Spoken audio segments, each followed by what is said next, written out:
Hi, everyone all right? Yeah. Give me a cheer if you've ever had to live with someone that you don't really like. Yeah, good. I mean, like, some people finding out a lot about their housemates there, I think. I'm struggling at the moment. I'm living with a guy who is a born-again fundamentalist Christian, which is not in itself a bad thing, but it does mean that he thinks the world is 5,000 years old, the Bible is fact, and gay marriage is a sin. So, I mean, the worst thing about him, though, is he never does the washing up. That's the worst thing. I was arguing with him recently. He told me he didn't really believe in evolution, and I said, there's all the evidence you need for evolution growing in the wok at the moment.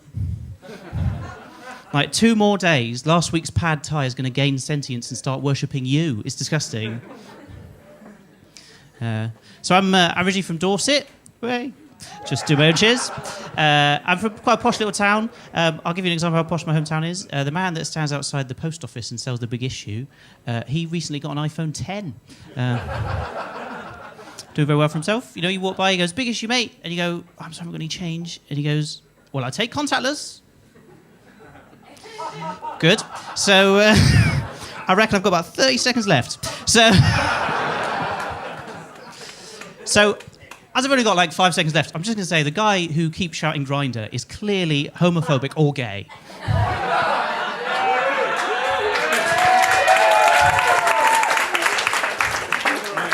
Or both. Who knows? So, good. Well, that maybe has given me another 30 seconds. So, I've done this sort of thing before, and it normally is fine. I actually got a review. Do you want to hear the review, just to sort of prove that this is my first review, right? I could listen to his jokes all day and still not laugh once.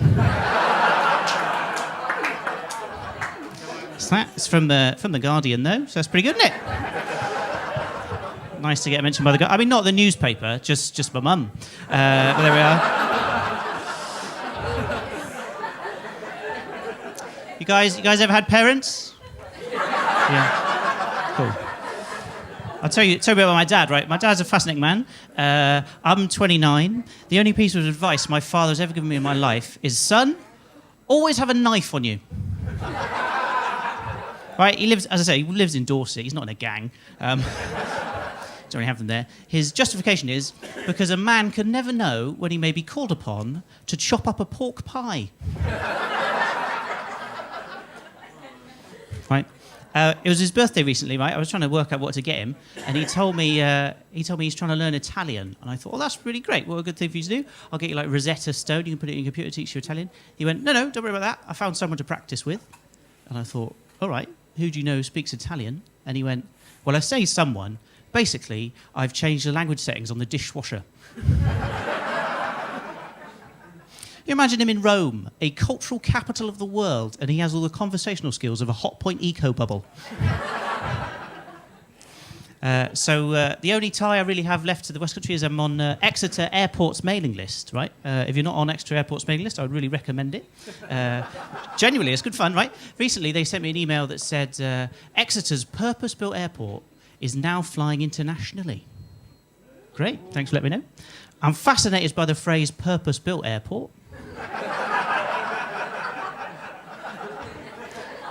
The only logical inference of that is someone in Exeter once built an airport by accident.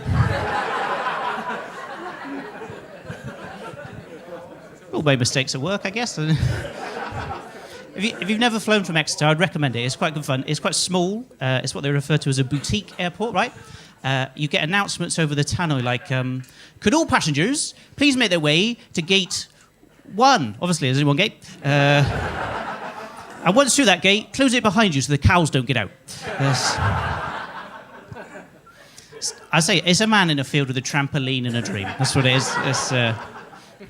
I work in a bookshop by day, which is it's all right. You get quite a lot of weird questions, though. Like, I had this lady come in, and she went, excuse me, do you sell communion wafers here? No, right, I'm trained in customer service. I'm trying to help her out. I said, do you mean like a recipe book for communion wafers? Maybe you're trying to make your own? And she went, no, of course not. And I thought, hang on, don't get sarky with me. I'm not the idiot of this situation, right? You're the one in a branch of Waterstones trying to buy the body of Christ.